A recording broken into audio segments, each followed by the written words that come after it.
Hello everyone, welcome to this next lecture of our geography series in which we are covering geography from the perspective of prelims and mains.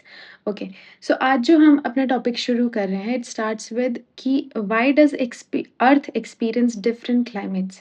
अर्थ में different climates, different day and nights, different weathers, ये सब कैसे होते हैं, क्यों होते हैं, ये सब हम लोग डिस्कस करेंगे. Not weathers exactly but day and night and climate fluctuation, season fluctuation, ये सब चीज़ें हम देखेंगे. ठीक है. सबसे पहले I would start our lecture with a question that अगर अर्थ सिर्फ फ्लैट होती तो क्या होता? अगर सिर्फ सीधी ऐसे फ्लैट होती और सन की रेस पड़ती तो क्या होता? तो आई थिंक ये आंसर ये है कि अभी जैसा है वैसा नहीं होता, तो अभी कैसा है ना? अभी कैसा है? अभी कुछ जगह पे बहुत ज़्यादा गर्मी देखने को मिलती है, कुछ जगह पे मॉडरेट टेम्परेचर देखने को मिलता है, कुछ जगह पे बहुत ठंडा देखने को मिलता है, जैसे फॉर एग्ज़ाम्पल एंटार्क्टिका हो गया हमारा, है ना? लेकिन अगर अर्थ फ्लैट होती, तो कोई डेज़र्ट नहीं होते, कोई पोलर आइस नहीं होती, कोई सीज़न नहीं बनते, कोई मानसून भी नहीं आता, है ना? लेकिन अर्थ ऐसी नहीं है. अर्थ की कुछ खास प्रॉपर्टीज़ हैं जो क्लाइमेट को कंट्रोल करके रखती हैं. द वेरी फर्स्ट इज़ अर्थ का स्फेरिकल शेप. अब एग्जैक्टली अर्थ स्फेरिकल नहीं होती बट क्लोज टू स्फेरिकल. जो सेंटर के अराउंड, जो इक्वेटर के अराउंड थोड़ा बल्ज में रहती है, पोल्स थोड़े फ्लैट होते हैं, मोटा मोटा इसको गोल बोल सकते हैं. ठीक है. इसी वजह से सन की रेज़ एक ही एंगल पर हर जगह नहीं पड़ती, ठीक है? इक्वेटर पर ये जो सन की रेज़ होती हैं वो ऑलमोस्ट सीधी पड़ती हैं वर्टिकल. एक छोटे से एरिया में बहुत सारी एनर्जी कंसंट्रेट होती है, इस वजह से हाई टेम्परेचर होता है. When we compare to poles, poles पे जो सन की रेज़ है वो थोड़ी तिरछी यानी कि स्लैंटिंग पड़ती है और एनर्जी थोड़ी स्प्रेड हो जाती है, इस वजह से हीटिंग कम होती है. Then next is our axial tilt. Earth जो है वो 23.5 डिग्री टिल्टेड है. ये टिल्ट ही सीज़न का सबसे बड़ा रीज़न है. अगर अर्थ जो है वो टिल्टेड ना हो तो समर भी नहीं होगा, विंटर भी नहीं होगा, स्प्रिंग और ऑटम भी नहीं होंगे. नेक्स्ट आता है अर्थ का रोटेशन. इन सबको डिटेल में भी पढ़ेंगे. Earth's rotation. रोटेशन का मतलब होता है अर्थ अपने एक्सिस पर घूमती है वेस्ट टू ईस्ट. हर 24 घंटे में एक रोटेशन कंप्लीट होता है. इसके बिना एक साइड परमानेंट दिन होता है, एक साइड परमानेंट रात होती है और टेम्परेचर डिफरेंस भी बहुत एक्सट्रीम होता है. रोटेशन ही है जो एनर्जी को डिस्ट्रीब्यूट करता है. Then comes revolution. अर्थ सिर्फ घूमती नहीं है, सन के अराउंड भी रिवॉल्व करती है. एक रेवोल्यूशन कंप्लीट करने में लगभग 365 डेज एंड 1/4 दिन और लगता है. ठीक है? तो रेवोल्यूशन और एक्सियल टिल्ट की वजह से ही सीज़न आते हैं और सिर्फ रेवोल्यूशन से ही सीज़न नहीं बनते, एक्सियल टिल्ट भी इम्पोर्टेंट है. फिर आता है हमारा लैटीट्यूड. लैटीट्यूड का मतलब इक्वेटर से कितना डिस्टेंस है. जितना इक्वेटर से दूर जाओगे सनलाइट उतनी ही स्लैंटिंग होगी और टेम्परेचर ग्रेजुअली कम होता जाएगा. इसीलिए इक्वेटर जो है वो हॉटेस्ट होता है एंड पोल्स जो होते हैं वो कोल्डेस्ट होते हैं. Then comes the duration of sunshine. हर जगह दिन की लेंथ सेम नहीं होती. एग्जाम्पल जैसे इक्वेटर के पास में 12 घंटे के आसपास दिन होता है ना? आर्कटिक सर्कल के अंदर कभी 24 घंटे दिन होता है, कभी 24 घंटे रात होती है ना? जितनी देर सनलाइट मिलेगी उतनी ज़्यादा हीटिंग होगी. और इन्हीं सब डिफरेंस की वजह से हमको डिफरेंट हीट ज़ोन्स दिखाई देते हैं, सीज़न्स दिखाई देते हैं, क्लाइमेट पैटर्न्स दिखाई देते हैं, wind system, rainfall pattern, vegetation, यानी ज्योग्राफी का ऑलमोस्ट पूरा क्लाइमेट चैप्टर इसी फाउंडेशन पर बेस्ड है. ठीक है? Will start a topic with heat zones of the earth. क्या होता है? अब धीरे-धीरे जैसे हम आगे-आगे पढ़ेंगे, पीछे की चीज़ों को भी साथ लेते चलेंगे और we will keep on recalling things. ठीक है? हीट ज़ोन्स वो बड़े-बड़े रीजन्स होते हैं जो approximately same amount of solar energy receive करते हैं. इस क्लासिफिकेशन के हिसाब से अर्थ को 3 हीट ज़ोन्स में डिवाइड किया है. The very first is torrid zone. The very first is torrid zone. ये Tropic of Cancer and Tropic of Capricorn के बीच में होता है और ये अर्थ का मिडल बेल्ट होता है and this is the hottest one. क्यों? क्योंकि सन की रेज़ ऑलमोस्ट वर्टिकल होती हैं और वर्टिकल रेज़ का मतलब है कि एनर्जी एक छोटे एरिया में कंसंट्रेट होती है, इसलिए मैक्सिमम इंसुलेशन मिलता है. इंसुलेशन का क्या मतलब होता है? Incoming solar radiation. Incoming solar radiation. ठीक है? यहाँ पे मैक्सिमम होता है, इसी वजह से जो है ये वाला एरिया बहुत गर्म होता है. हाई टेम्परेचर देखने को मिलता है, heavy convectional rainfall. High temperature की वजह से वाटर जो है वो इवेपोरेट हो जाता है, फिर क्लाउड फॉर्मेशन होता है, बारिश होती है. इसी को कन्वेक्शनल रेनफॉल बोलते हैं and Amazon is the prominent example. Then comes the dense forest, dense tropical forest. High rainfall की वजह से, हाई टेम्परेचर की वजह से एवरग्रीन फॉरेस्ट यहाँ पे देखने को मिलते हैं. Then rich biodiversity. फॉरेस्ट क्योंकि बहुत अच्छे हैं तो Congo, Indonesia, Western Ghats, Amazon, इन सब एरियाज़ में काफ़ी सारी हमको डाइवर्सिटी देखने को मिलती है एनिमल्स की और प्लांट्स की भी. ठीक है? ओके.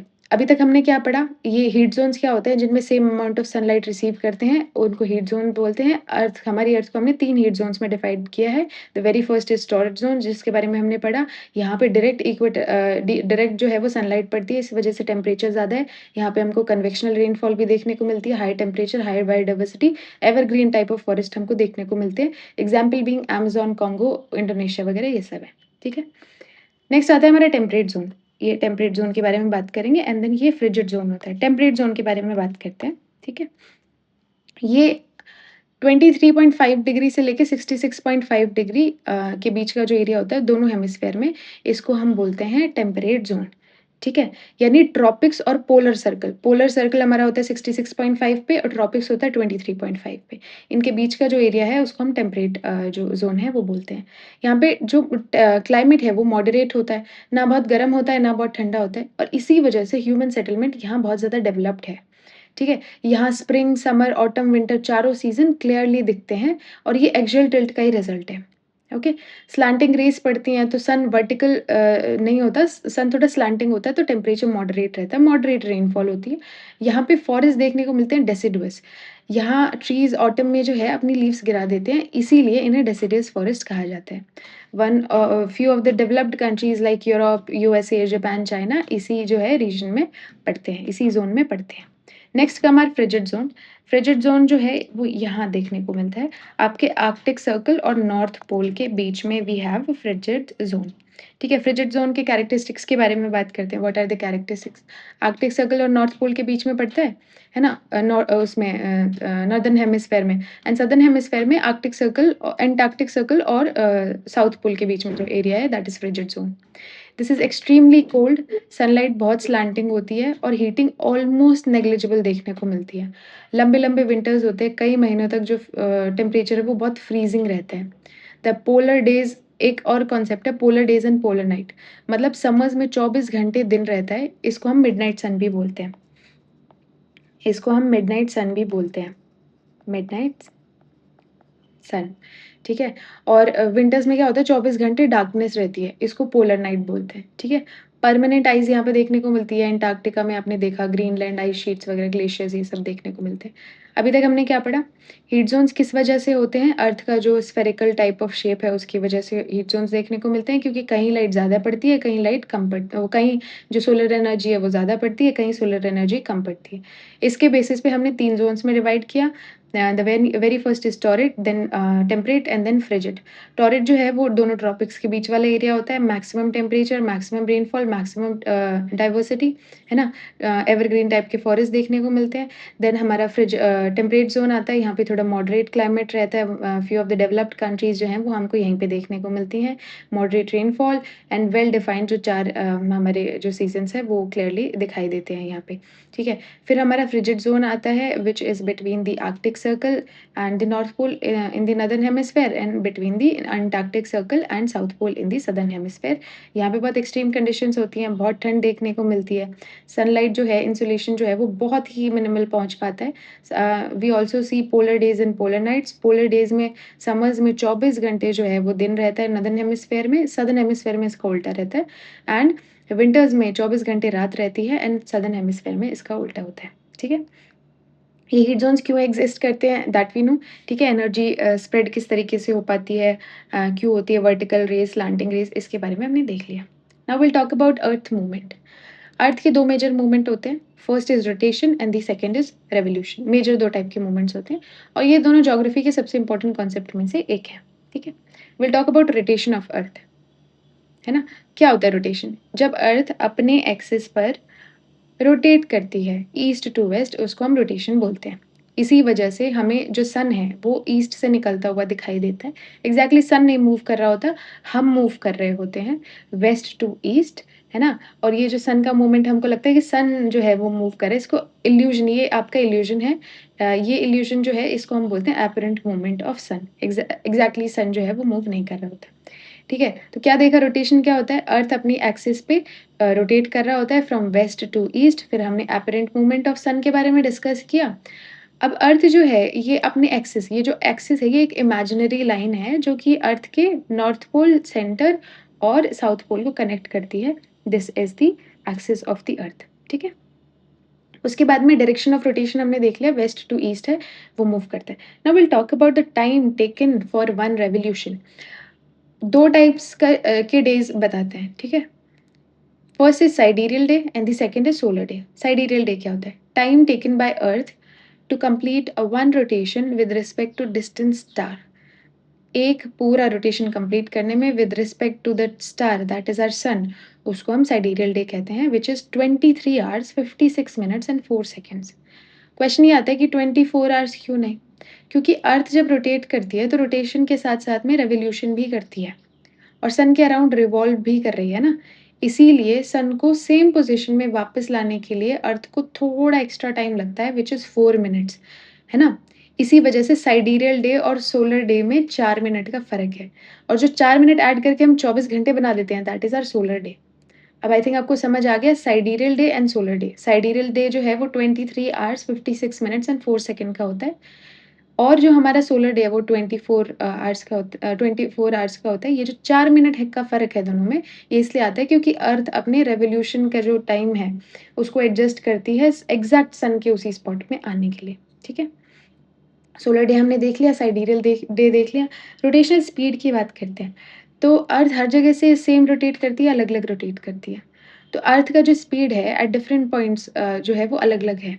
जैसे एट इक्वेटर अर्थ का स्पीड होता है 1670 kilometre per hour, but whereas when we compare it to the poles, poles पे ऑलमोस्ट 0 रहता है। ये उसी तरीके का है, हम समझने की कोशिश करते हैं।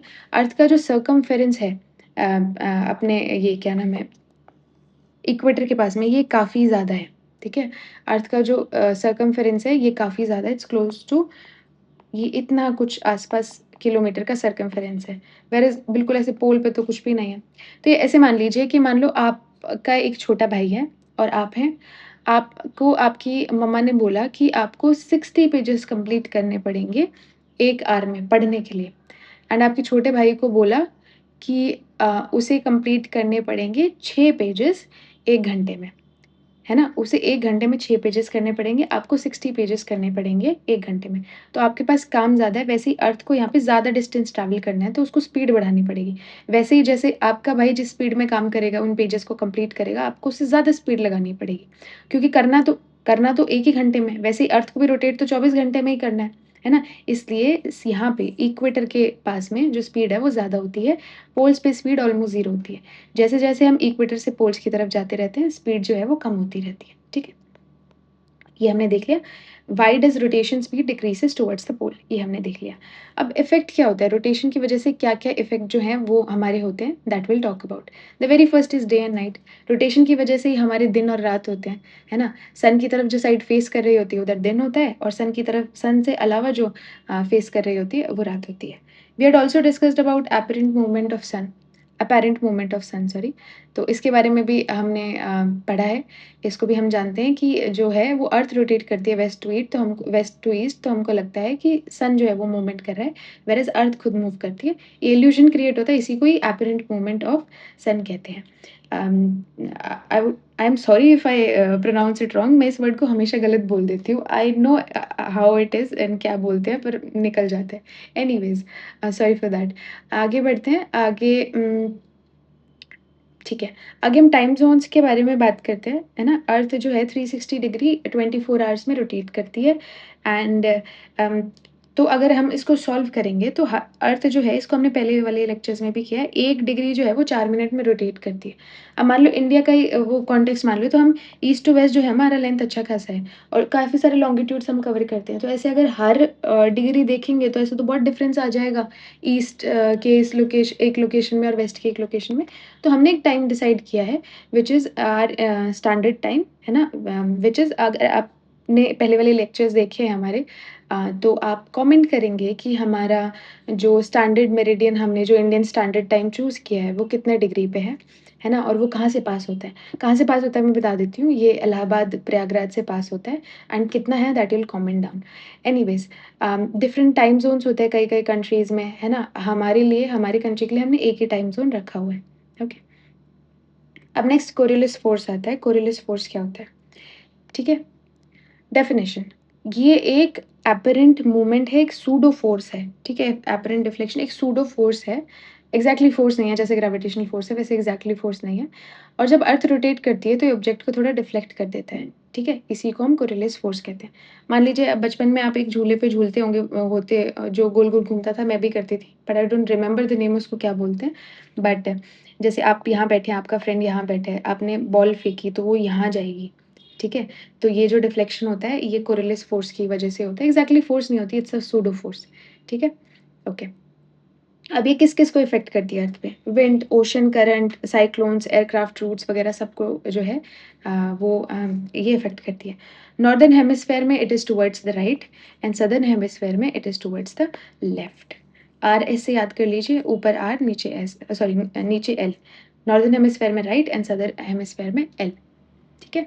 और ये इक्वेटर पे ऑलमोस्ट ज़ीरो रहती है। इक्वेटर पे ऑलमोस्ट ज़ीरो रहती है, ठीक है? एक फ़ॉर्मूला रहता है कि कॉरियोलिस फ़ोर्स जो है is directly proportional to sine latitude, ठीक है? Sine latitude. अब साइन अगर लैटिट्यूड 0 डिग्री है तो ये 0 ही हो जाएगा, तो कोरियोलिस फ़ोर्स जो है वो 0 हो जाती है, ठीक है? ओके। साइक्लोन्स पे क्या इफ़ेक्ट होता है? अब साइक्लोन्स जो हैं उनको भी बनने के लिए कोरियोलिस फ़ोर्स की ज़रूरत होती है और इक्वेटर पे जो है वो कोरियोलिस फ़ोर्स होती नहीं है, तो हम देखेंगे कि इक्वेटर पे एग्ज़ैक्टली जो है वो साइक्लोन्स नहीं बनते। 5 डिग्री नॉर्थ साउथ से बनने जो साइक्लोन्स हैं वो शुरू होते हैं, ठीक है? इस यही वजह है कि इक्वेटर पे साइक्लोन्स नहीं बनते हैं। ओशन करंट्स भी होते हैं, डिफरेंट डिफरेंट टाइप के ओशन करंट्स हमारे पास में होते हैं। कोरियोलिस फ़ोर्स इनको भी इफ़ेक्ट करती है ना? इनकी वजह से कोरियोलिस फ़ोर्स की वजह से ओशन करंट्स भी बेंड हो जाते हैं। डिफरेंट डिफरेंट ओशन करंट्स हैं, इनके बारे में भी हम देखेंगे। आने वाले लेक्चर्स में जब हम ओशन करंट की बात करेंगे तो हम इनको डिटेल में समझेंगे, एक-एक ओशन करंट को कहाँ से निकलता है ना? कहाँ बेंड होता है, वार्म वाटर है, cold water, everything will discuss. फिलहाल के लिए मैं आपको 2-3 एग्ज़ाम्पल बता देती हूँ। Gulf stream, Kuroshio current, Brazil current, canary current, ये कुछ ओशन करंट्स हैं, ठीक है? और इनको जो है कोरियोलिस फ़ोर्स अफ़ेक्ट करती है, ठीक है? Next will move on to revolution. Revolution क्या होता है? अब अर्थ सिर्फ रोटेट नहीं करती, अर्थ जो सन के अराउंड है रिवॉल्व भी करती है। रेवोल्यूशन का मतलब है कि अर्थ का सन के अराउंड अपने ऑर्बिट में घूमना। यानी अर्थ सिर्फ अपने एक्सिस पर नहीं रोटेट करती बल्कि रिवॉल्व भी करती है। टाइम कितना लगाती है? अर्थ टाइम लेती है 365 days, 5 hours, 48 minutes and 46 seconds, ठीक है? इतना टाइम जो है वो अर्थ लेती है। और ये जो कुछ कुछ घंटे बच गए, ये कुछ 6 घंटे आस-पास हैं, ये हर साल ऐड होते रहते हैं और हर चौथे साल में एक नया दिन बनाते हैं जो कि हमको 29th ऑफ फ़रवरी जो है ऐड हो जाता है। हर 4th ईयर, हर लीप ईयर में 29th ऑफ फ़रवरी ऐड हो जाता है और उस दिन हो जाते हैं 366 डेज़, ठीक है? ये ऐसे होता है। अब हम जैसे कई बारी सीसैट के क्वेश्चन्स करते हैं तो हम देखते हैं कि लीप ईयर कैसे पता लगाएँगे? अगर 4 से डिवाइड हो जाता है, तो वो लीप ईयर है, जो भी ईयर है वो 4 से डिवाइड हो गया तो लीप ईयर है। लेकिन ये जो है ये सेंचुरी ईयर्स के केस में काम नहीं करता। In case of century years मतलब जिसमें सेंचुरी हुई हो, जैसे 1900, 2100, 2200, उसमें जो है वो 400 से डिवाइड होना ज़रूरी है, 4 से नहीं काम करेगा फिर। तो अगर 400 से डिवाइड हो रहा है तो वो लीप ईयर है, अगर नहीं हो रहा है तो नहीं है। जैसे फॉर एग्ज़ाम्पल 1900 400 से डिवाइड नहीं होता तो it's not a leap year, whereas 2000 होता है तो it is a leap year, ठीक है? तो सेंचुरी ईयर्स में हम 400 से डिवाइड करते हैं एंड नॉर्मल ईयर्स में हम 4 से डिवाइड करते हैं, ठीक है? फिर अर्थ के ऑर्बिट के बारे में विल टॉक अबाउट, ठीक है? Will talk about earth orbit. Earth perfectly circular orbit में ट्रैवल नहीं करती, it's an elliptical type of orbit, है ना?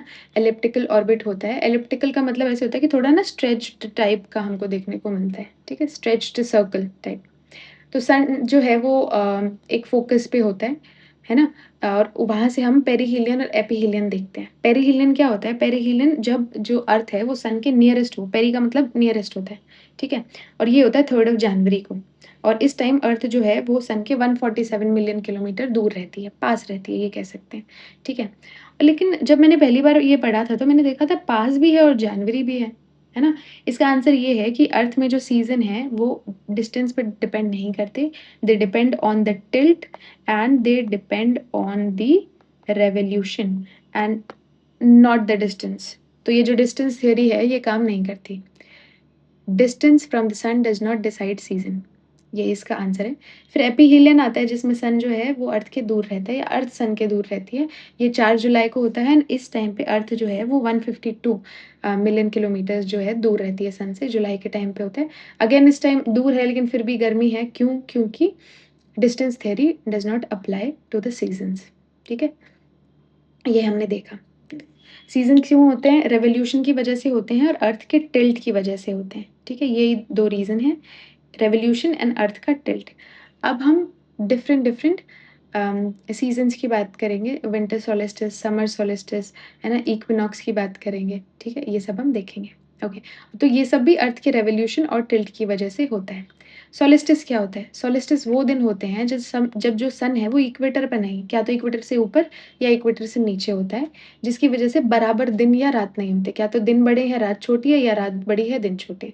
अगर दिन बड़े होते हैं तो गर्मी होती है, अगर रात बड़ी होती है तो ठंड होती है, ठीक है? क्या होता है, दिन बड़े होते हैं तो ज़्यादा इंसुलेशन मिलेगा, ज़्यादा सोलर रेडिएशन जो है वो मिलेगी, ज़्यादा एनर्जी मिलेगी तो ज़्यादा गर्मी रहेगी, और रात बड़ी रहती है तो ठंड रहती है इस वजह से, है ना?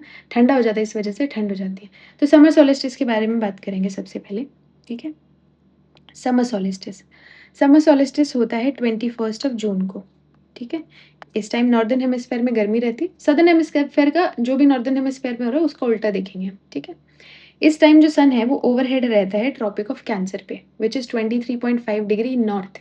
इसी वजह से नॉर्दर्न हेमिस्फीयर में दिन बड़े होते हैं, रात छोटी होती है ना? ज़्यादा इंसुलेशन मिलता है समर सीज़न, ठीक है? और सदर्न हेमिस्फीयर में इसी का उल्टा हो जाता है, ठीक है?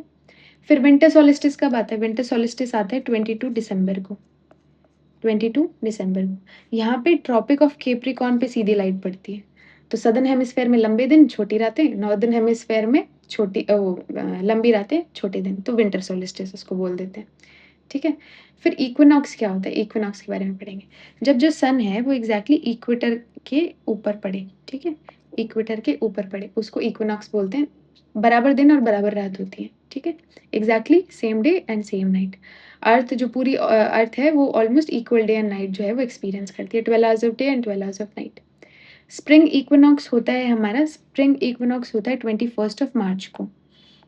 21st ऑफ मार्च को हमारा स्प्रिंग इक्विनॉक्स होता है ना? ऑटम इक्विनॉक्स भी होता है विच इज़ 23rd ऑफ सितंबर, ठीक है? तो हमने क्या देखा? समर सोलिस्टिस 21st जून, विंटर सोलिस्टिस 22nd दिसंबर, देन स्प्रिंग इक्विनॉक्स जो होता है वो हमारा होता है 21st ऑफ मार्च, एंड जो हमारा ऑटम इक्विनॉक्स होता है दैट इज़ 23rd ऑफ सितंबर, ठीक है? इक्विनॉक्स और सोलिस्टिस आई होप आप समझ गए होंगे। Then will talk about polar day and polar night. What are polar day and polar night, ठीक है? तो ये पोल्स वाले एरिया में ही होता है, आर्कटिक सर्कल या एंटार्क्टिक सर्कल के अंदर होता है। पोलर डे में क्या होता है? समर्स में 24 आवर्स जो है वो सन विजिबल रहता है, इसको हम मिडनाइट सन कहते हैं, हमने पहले भी देखा था, दिस इज कॉल्ड मिडनाइट सन। एक एरिया जो अर्थ का है पोल्स के अराउंड वो कॉन्स्टेंटली क्या तो दिन में रहता है या रात में रहता है, it all depends upon the जो एक्चुअल टिल्ट है हमारी अर्थ का उसकी वजह से, ठीक है? वैसे ही रात का एरिया जब सर्दी होती है तो 24 घंटे वहाँ रात ही होती है, तो 6 महीने दिन 6 महीने रात ऐसे टाइप का कुछ होता है, ठीक है?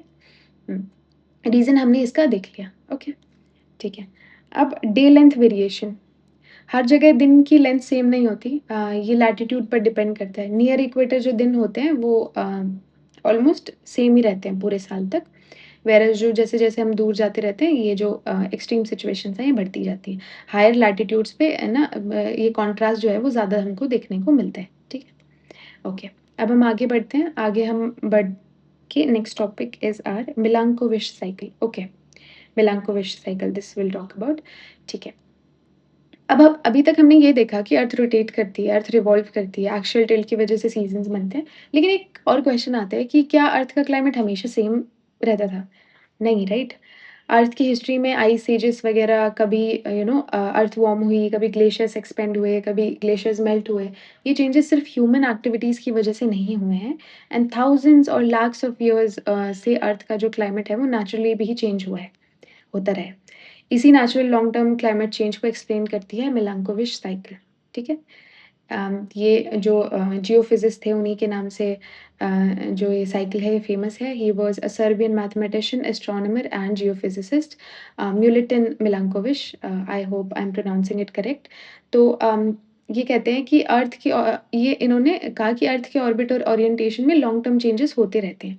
ये चेंजेस ही हैं जो अर्थ तक पहुँचने वाली जो सोलर इंसोलेशन है, सोलर रेडिएशन है, उनको अफ़ेक्ट करते हैं और इसी वजह से जो है वो लॉन्ग टर्म जो क्लाइमेट चेंज है वो होता है, ठीक है?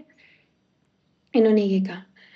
अब इन्होंने इस साइकिल को 3 कंपोनेंट्स में डिवाइड किया। ये 3 चेंजेस होते हैं एसेंट्रिसिटी पे, ऑब्लिक्विटी पे एंड प्रिसिशन, ठीक है? Eccentricity, obliquity and precision.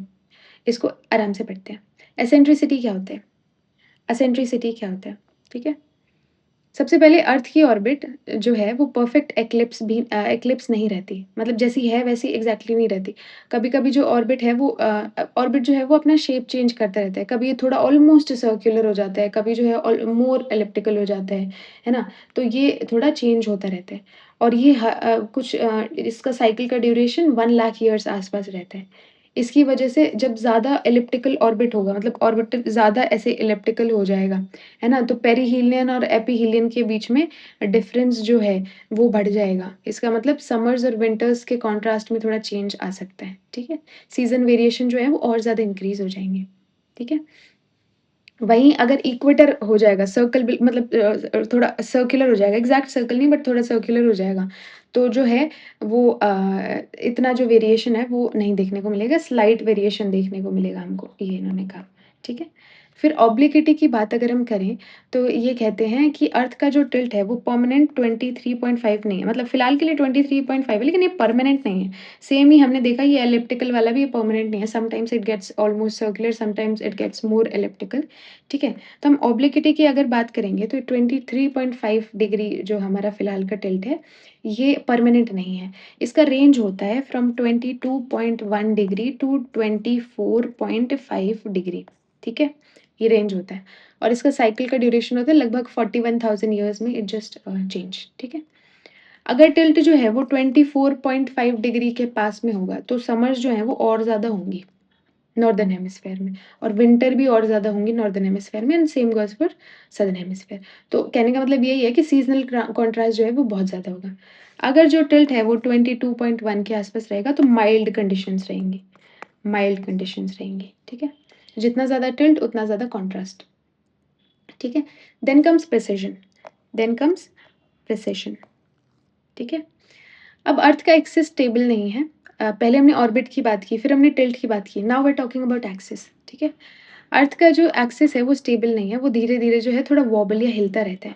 बिल्कुल ऐसे स्पिनिंग टॉप लट्टू की तरह वो कम थोड़ा-थोड़ा हिलता रहता है, ठीक है? इसको प्रिसिशन कहते हैं, ठीक है? और ये भी 26,000 ईयर्स में अप्रॉक्सिमेटली साइकिल इसका होता है। इसका इफ़ेक्ट क्या होता है कि अर्थ के जो सीज़न हैं वो ऑर्बिट के किस पोज़ीशन पर आएँगे, ये ग्रेजुअली चेंज होता रहता है। आज नॉर्दर्न हेमिस्फीयर का समर जुलाई के अराउंड होता है, लेकिन लाखों साल बाद टाइमिंग जो है वो चेंज हो सकती है। ये इन्होंने कहा। कंबाइंड इफ़ेक्ट मिलांकोविच साइकिल का क्या होता है, ठीक है? ये 3 साइकिल मिलकर अर्थ पर पहुँचने वाली जो सोलर रेडिएशन यानी कि इन्सोलेशन है उसको चेंज करते हैं। रिज़ल्ट आता है कि लॉन्ग टर्म क्लाइमेट चेंज जो है वो देखने को मिलता है, ठीक है?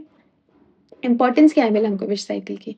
हम समझ पाते हैं अबाउट आइस एज, ठीक है? हम समझ पाते हैं about interglacial period. Long term climate change क्यों होता है, हम समझ पाते हैं। आइस एज अगर आपने मेरा हिस्ट्री का लेक्चर देखा होगा या फिर ज्योग्राफी में भी आपने अगर पहले का लेक्चर पढ़ा होगा तो हम प्लीस्टोसीन एज की बात करते हैं, है ना? हमने हिस्ट्री में भी प्लीस्टोसीन एज, आइस एज की बात की थी। क्या होता है उस टाइम सब मोस्टली अर्थ का जो पार्ट है वो बहुत ठंडा था, एक्सट्रीम कंडीशंस हुआ करती थी एंड ग्रेजुअली जब होलोसीन आया तो वो जो कंडीशंस हैं थोड़ी हैबिटेबल होने लगी, थोड़ी वार्म होने लगी and that give rise to life being prosperous, life started thriving, ठीक है? Human life started thriving. Okay, तो this was our Milankovitch cycle, ठीक है? फिर नेक्स्ट हम आते हैं शैंडलर वॉबल पे। अब एक और वॉबल, अब कन्फ्यूज़ नहीं होना प्रिसिजन और शैंडलर वॉबल में दोनों दोनों में फ़र्क है। अर्थ के रोटेशन एक्सिस में एक छोटा नेचुरल वॉबल होता है, इसी को शैंडलर वॉबल कहते हैं। वॉबल माने कि थोड़ा हिलता है। इसका अप्रॉक्सिमेट पीरियड 433 डेज़ होता है, ठीक है? व्हाट हैपेंस कि अर्थ जो है वो परफेक्टली यूनिफ़ॉर्म स्फीयर नहीं है, हम बार-बार यही चीज़ बोल रहे हैं, ठीक है? अर्थ के अंदर मास जो है वो कंटिन्यूअसली शिफ्ट होता रहता है due to different reasons, like for example ocean movement की वजह से, एटमॉस्फेरिक सर्कुलेशन की वजह से, अर्थक्वेक की वजह से, है ना? टेक्टोनिक प्लेट के मूवमेंट की वजह से, ग्लेशियर्स मेल्ट हो रहे हैं उसकी वजह से या ग्राउंड वाटर रीडिस्ट्रीब्यूट हो रहा है उसकी वजह से, बहुत सारी वजहें हैं, ठीक है? इन सब की वजह से अर्थ का रोटेशन एक्सिस थोड़ा-सा वॉबल करता है, ठीक है? ये डायरेक्टली क्लाइमेट को कंट्रोल नहीं करता, लेकिन बहुत इम्पोर्टेंट है हमारे सैटेलाइट पोज़ीशन के लिए, है ना?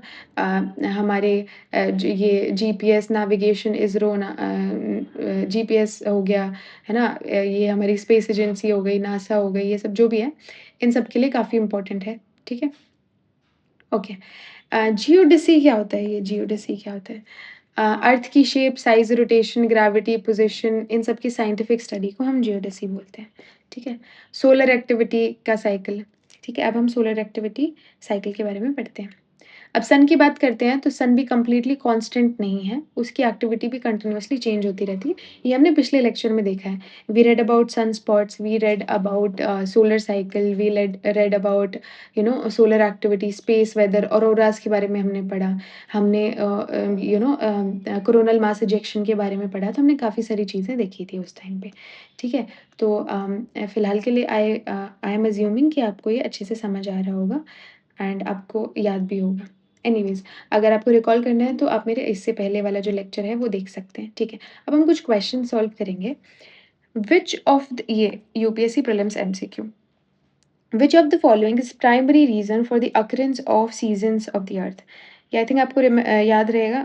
बी, अर्थ का एक्सियल टिल्ट एंड रेवोल्यूशन दोनों साथ में मिलकर जो है सीज़न्स क्रिएट करते हैं, ठीक है? Next question is, consider the following statement. During the summer solstice in the northern hemisphere, the sun is directly overhead at the Tropic of Cancer. Yes, this is correct.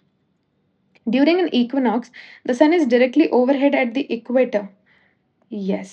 During the perihelion, perihelion मतलब पास, the northern hemisphere experiences summer. जब पास होता है तो winter वो 3rd January होता है ना, तो last one is incorrect and 1 and 2 is correct. Next question is, with reference to the Coriolis force, consider the following statements. It is zero at the equator, yes. It deflects moving object to the right in the northern hemisphere, yes, and left in the southern hemisphere.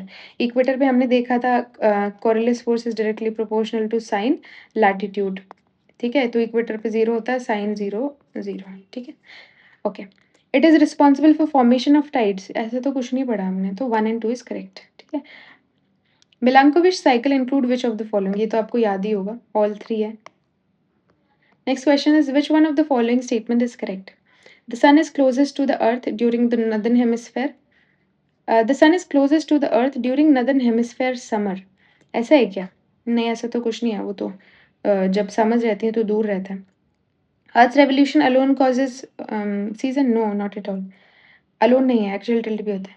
Polar day and polar night occurs because of axial tilt. Yes, this is correct. ठीक है? Chandler wobble किसी type का अर्थ current नहीं है, ये अर्थ में होने वाला जो मूवमेंट है वो है due to distribution of mass. Okay, mains के कुछ क्वेश्चंस है। Earth's rotation and revolution are fundamental to the distribution of climate and life on the planet. Explain with suitable examples. ठीक है? तो ये this you can try. Milankovitch cycle provide a long-term astronomical explanation for climate fluctuation on Earth. Discuss how these natural differences cycles differ from contemporary anthropogenic climate change. Okay, so this you can practice. हम अब आगे वाले topics में बढ़ते हैं and will try कि ये जो है एक ही बार में कंप्लीट हो जाए, ठीक है? मून के बारे में थोड़ा सा पढ़ते हैं। ये हमने पिछले लेक्चर्स में देखा कि मून जो है एक जाइंट इम्पैक्ट हाइपोथेसिस हुआ था, जाइंट इम्पैक्ट हाइपोथेसिस है जिसमें बोला जाता है कि एक मार्स साइज बॉडी जो है वो अर्थ से टकराई थी और अर्थ का कुछ हिस्सा टूटकर जो है वो बाहर निकल गया था और वो ओवर द टाइम कंडेंस होके उसने मून बनाया, ठीक है? ये हमने देखा था। अब मून जो है वो सिर्फ रात में चमकने वाला ऑब्जेक्ट नहीं है। अर्थ के टाइड्स को कंट्रोल करता है मून, अर्थ के क्लाइमेट को इनडायरेक्टली स्टेबल रखता है, रोटेशन को स्टेबलाइज़ करता है, बायोलॉजिकल साइकिल को भी इन्फ्लुएंस करता है, वो भी हम देखेंगे। और स्पेस एक्सप्लोरेशन का भी सबसे इम्पोर्टेंट टारगेट जो है वो मून है। हमारे दिन चंद्रयान भेजते रहते हैं, ठीक है? हम आगे बढ़ते हैं, है ना? तो हमारे अर्थ का जो है अकेला जो ओनली नेचुरल सैटेलाइट है वो हमारा मून है। आर्टिफ़िशियल सैटेलाइट्स हमने बहुत भेजी हुई हैं, ठीक है? कैसे फ़ॉर्मेशन हुआ था ये भी हम अच्छे से जानते हैं। जायंट इम्पैक्ट हाइपोथेसिस हमने पहले से पढ़ा है, ठीक है? एक मार्स साइज़ बॉडी थी, वो टकराई थी, उसकी वजह से moon was created. Does moon has its own light? ये खुद की लाइट होती है क्या? नहीं, चमकता तो दिखता ही है हमको लेकिन ये खुद की लाइट नहीं होती। एब्ज़ॉर्ब करके लाइट ये रिफ्लेक्ट करता है। जैसे हमने पढ़ा था luminous and non luminous object ना, तो ल्यूमिनस वो ऑब्जेक्ट जिनकी खुद की लाइट होती है, नॉन ल्यूमिनस वो जो लाइट जो है वो रिफ्लेक्ट करते हैं, खुद की नहीं होती। जैसे प्लैनेट्स की भी खुद की कोई लाइट नहीं होती, वो रिफ्लेक्ट करते हैं। सन की अपनी लाइट, स्टार्स की अपनी लाइट होती है, ठीक है? तो वो ल्यूमिनस ऑब्जेक्ट होते हैं, व्हेयरएज़ मून एंड प्लैनेट्स ये सब जो है वो नॉन ल्यूमिनस ऑब्जेक्ट है, ठीक है? ओके, आगे बढ़ते हैं हम। इम्पोर्टेंस ऑफ मून्स देख लिया हमने, it controls tides, high tides, low tides, वो सब है ना। इट स्टेबलाइज द अर्थ का जो एक्सियल टिल्ट है उसको, बायोलॉजिकल रिदम भी, वो भी हम डिटेल में देखेंगे। Let's just move forward to the topic that हाँ, why do we always see the same side of the moon. ये भी हम वैसे तो पढ़ चुके हैं, टाइडल लॉकिंग इसको बोलते हैं, कि मून रोटेट भी करता है, रिवॉल्व भी करता है, फिर भी जो है हमें उसका एक ही फेस क्यों दिखाई देता है ना? ये टाइडल लॉकिंग की वजह से होता है। मून जितने टाइम अर्थ के अराउंड रिवॉल्व करने में लेता है, उतना ही टाइम अपने एक्सिस पर रोटेट करने के लिए लेता है। इस वजह से हमको दूसरा साइड कभी दिखता ही नहीं है। इसी को हम सिंक्रोनस रोटेशन या फिर टाइडल लॉकिंग जो है वो बोलते हैं, ठीक है? इसी वजह से। टाइम कितना लगता है जो मून को रिवॉल्व करने में? तो मून को अर्थ के अराउंड रिवॉल्व करने में और रोटेट करने में अप्रॉक्सिमेटली 27.3 डेज़, 27.3 डेज़ लगते हैं, है ना? और इस वजह से हम दूसरी साइड नहीं देख पाते, ठीक है? ये हमने देख लिया, ठीक है? फार साइड जो अर्थ है उसको हम dark side of far side जो मून है उसको हम डार्क साइड ऑफ मून कहते हैं। ओके, मून के ऑर्बिटल प्लेन के बारे में बात करते हैं। तो मून अर्थ के अराउंड एक ऑर्बिट में रिवॉल्व करता है। ये ऑर्बिट एक प्लेन बनाती है, इसी प्लेन को हम मून का ऑर्बिटल प्लेन कहते हैं। अब मून का जो टिल्ट है वो 5 डिग्री है ना? मून की ऑर्बिट अर्थ की ऑर्बिट के रिस्पेक्ट में परफेक्टली जो है वो सेम प्लेन पे नहीं है। मून जो है अप्रॉक्सिमेटली 5 डिग्री जो है टिल्टेड है, ठीक है? अब why is the 5 degree tilt important? ये इम्पोर्टेंट क्यों है? Why is this 5 degree tilt important? सोचो अगर मून की जो ऑर्बिट है वो बिल्कुल अर्थ की ऑर्बिट के प्लेन में होती, तब हर न्यू मून पर जो है वो सोलर एक्लिप्स होता, और हर फुल मून पर जो है वो लुनार एक्लिप्स भी होता। लेकिन रियलिटी में ऐसा नहीं होता। हर फुल मून पे जो है वो लुनार एक्लिप्स नहीं होता, और हर न्यू मून पे भी सोलर एक्लिप्स नहीं होता। ये सोलर एक्लिप्स और लुनार एक्लिप्स भी हम पढ़ेंगे, ठीक है? Hmm, okay. Um, the ecliptic, what is the ecliptic? Ecliptic sun का अपैरेंट एनुअल पाथ है, जो हमें स्काई में दिखाई देता है। नेचुरली सन मूव नहीं करता, अर्थ रिवॉल्व करता है, लेकिन ऑब्जर्वेशन से सन हमें स्टार्स के अगेंस्ट मूव करता हुआ दिखाई देता है। वही जो इससे पहले भी हमने अपैरेंट मूवमेंट पढ़ा था, उसके लिए एक दूसरा नाम आ गया है, बस और कुछ नहीं है। कुछ नया पढ़ने को हमारे पास में इसमें नहीं है, ठीक है? Okay. Then will talk about nodes of the moon's orbit. Moon की ऑर्बिट एक्लिप्टिक को 2 जगह क्रॉस करती है। ये क्रॉसिंग पॉइंट कहलाता है nodes, ascending node and descending node. Although ये इतना एग्ज़ाम में पूछा नहीं जाता, बट हम ऊपर-ऊपर से देख लेते हैं, ठीक है? मून के साउथ से नॉर्थ की तरफ वो मून जो है वो साउथ से नॉर्थ की तरफ क्रॉस करता है। अभी ये अपैरेंट ही है, एग्ज़ैक्टली वो नहीं, ठीक है? और डिसेंडिंग नोड में होता है कि मून जो है वो नॉर्थ से साउथ की तरफ क्रॉस करता है। Not really important to understand, क्योंकि ये पूछा नहीं जाता, ठीक है? ये ज़रूर देख लेते हैं कि क्यों इम्पोर्टेंट है। एक्लिप्स तभी पॉसिबल है जब सन जो है वो नॉड्स के पास हो, और मून भी उसी टाइम नॉड के पास हो, ठीक है? मतलब सेम वो जो लाइन में अगर दिखेंगे, सेम लाइन में दिखेंगे, तो ही सोलर एक्लिप्स या लूनार एक्लिप्स हो सकता है, ठीक है? ओके। एक्लिप्स सीज़न, ठीक है? जब सन मून के नॉड्स के पास आ जाता है, तब एक्लिप्स होने की पॉसिबिलिटी क्रिएट होती है। इसी पीरियड को एक्लिप्स सीज़न कहते हैं। फ्रीक्वेंसी अप्रॉक्सिमेटली हर 6 महीने बाद में होता है, और लगभग 34 टू 37 डेज़ तक इसी पीरियड में सोलर एक्लिप्स और या लूनार एक्लिप्स हो सकते हैं, ठीक है? ये मून के फेजेस होते हैं, डिफरेंट डिफरेंट फेजेस होते हैं। इनको हमको डिटेल में याद करने की ज़रूरत नहीं है। न्यू मून होता है, वैक्सिंग क्रेसेंट टाइप का होता है, first quarter waxing obese, full moon होता है ना? वो क्या बोलते हैं, पूर्णिमा, अमावस्या, ये सब हम जो बोलते हैं, ठीक है? तो this will just move on to तो ये आप ना इस फ़ोटो में देख सकते हैं, फर्स्ट क्वार्टर में कैसा मून दिखता है ना? गिब्बस में कैसा दिखता है, न्यू मून में कैसा दिखता है, ये सब हम यहाँ से देख सकते हैं, ठीक है? Okay. Then we'll move on to the next topic, which is why don't eclipse occur every month? ठीक है? Why don't eclipse occur every month? हर महीने eclipse क्यों नहीं होते? है ना? सोलर एक्लिप्स ऐसे तो हर बार जब क्या नाम है न्यू मून होगा, सोलर एक्लिप्स होगा, लूनार वो हमने देखा कि अगर हर मंथ जो है वो न्यू मून और फुल मून आता है, तो हर मंथ एक्लिप्स क्यों नहीं होता? तो इसका आंसर हमने देखा था कि ये टिल्ट की वजह से जो है वो पॉसिबल होता है कि हर महीने नहीं हो पाता। ठीक है? सोलर एक्लिप्स के बारे में अगर बात करेंगे तो सोलर एक्लिप्स तब होता है जब मून, सन और अर्थ के बीच आ जाता है। मून जो है वो सन और अर्थ के बीच में आ जाता है, तो सन की जो लाइट है वो अर्थ के पास में पूरी तरीके से पहुँच नहीं पाती, जिस वजह से जो है हमारे सोलर एक्लिप्स होते हैं। कब होता है? सिर्फ़ न्यू मून के दिन, लेकिन हर न्यू मून पर नहीं होता। क्या होता है? सोलर एक्लिप्स न्यू मून के दिन होता है, लेकिन हर न्यू मून के टाइम पे नहीं होता है। ठीक है? ओके। सोलर एक्लिप्स के टाइप्स क्या-क्या होते हैं? नाउ विल डिस्कस कि what are the types of solar eclipse. तो एक तो टोटल सोलर एक्लिप्स होता है, जिसमें मून जो है वो सन को कंप्लीटली कवर कर लेता है ना? डे टाइम में भी थोड़ी डार्कनेस हो जाती है, सिर्फ़ सन का जो है कोरोना वाला पार्ट दिखता है। हमने देखा ना कोरोना यूजुअली नहीं दिखता, लेकिन ये एक्लिप्स के टाइम पे दिखता है, तो सिर्फ़ कोरोना वाला पार्ट जो है वो विज़िबल होता है। ठीक है? ओके, फिर जो नेक्स्ट हमारा आता है वो पार्शियल सोलर एक्लिप्स होता है। मून जो है वो सन का सिर्फ़ कुछ पार्ट कवर करता है, और मून की जो पेनुम्ब्रा है उसमें होता है, रिज़ल्ट क्या है कि सन का कुछ हिस्सा विज़िबल रहता है, कुछ हिस्सा विज़िबल नहीं रहता। Then we have annular solar eclipse. कभी-कभी मून सन को कंप्लीटली कवर नहीं कर पाता, बीच का जो पार्ट है वो कवर होता है। आउटर जो ब्राइट रिंग दिखती रहती है, इसको रिंग ऑफ फायर भी कहते हैं, ठीक है? ये इसको बोलते हैं एन्युलर सोलर एक्लिप्स, ठीक है? Okay. Why does annular solar eclipse occur? अब मून की जो ऑर्बिट है वो एलिप्टिकल है, इसलिए जो मून का अर्थ से डिस्टेंस है वो कंटिन्यूअसली चेंज होता रहता है। पेरिजी के टाइम पे मून अर्थ के सबसे पास होता है, और जो मून है वो बड़ा दिखाई देता है, ठीक है? टोटल एक्लिप्स जो है वो पॉसिबल होता है, और एपोजी के टाइम पे जो है वो दूर होता है। अर्थ से सबसे दूर तो मून जो है वो छोटा दिखाई देता है, और सन पूरी तरह से कवर नहीं होता है, इसीलिए रिंग ऑफ फायर दिखती है। यही रीज़न है एन्युलर एक्लिप्स का, और कोई वजह नहीं है, ठीक है? ल्यूनार एक्लिप्स कब होता है? चंद्र ग्रहण जिसको हम बोलते हैं।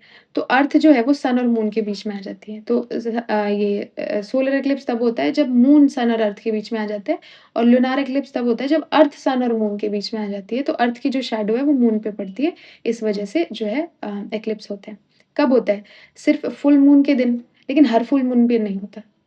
है ना? सिर्फ़ हर फुल मून के दिन होता है, लेकिन हर फुल मून के उस पे नहीं, फुल मून पे नहीं होता, because of the 5 degree tilt. Okay. Sometimes it's like tongue twist, ठीक है। Um, types of lunar eclipse, total lunar eclipse जिसमें जो मून है वो कंप्लीटली अर्थ की अम्ब्रा में आ जाता है। रिज़ल्ट जो मून है वो रेड दिखाई देता है, इसको ब्लड मून कहते हैं, ठीक है? रेडिश कलर का दिखाई देता है।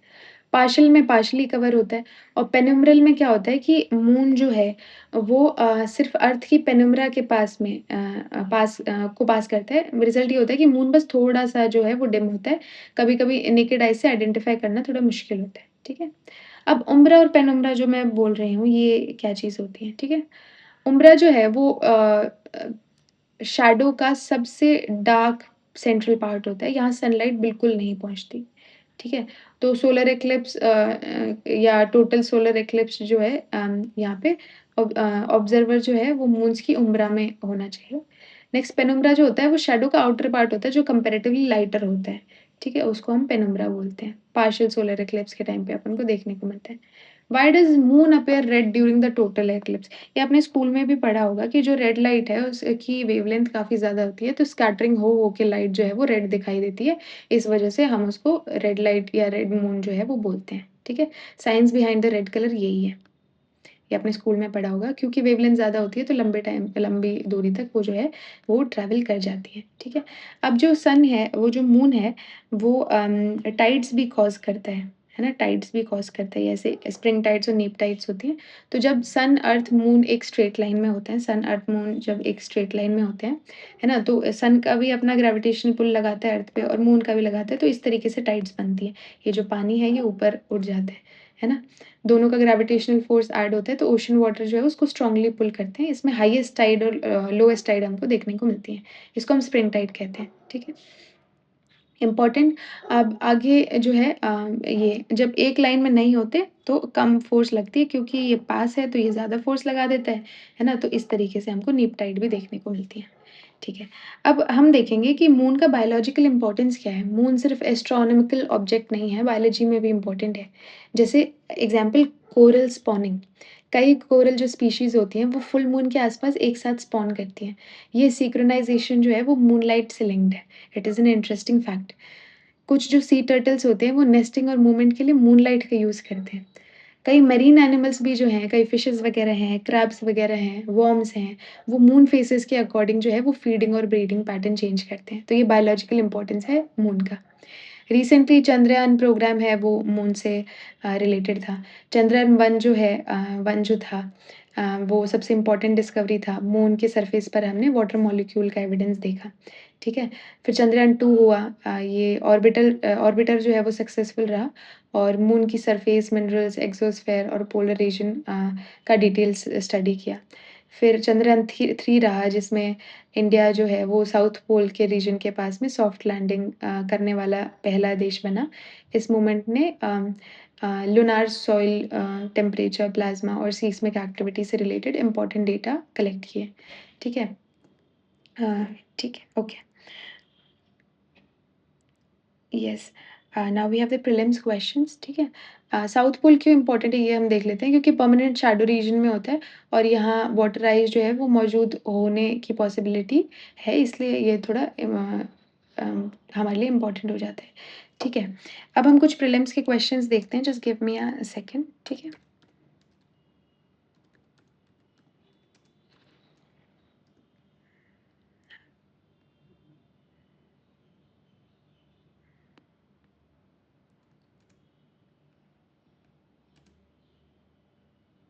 ठीक है, चलो लेट्स जस्ट स्टार्ट इट।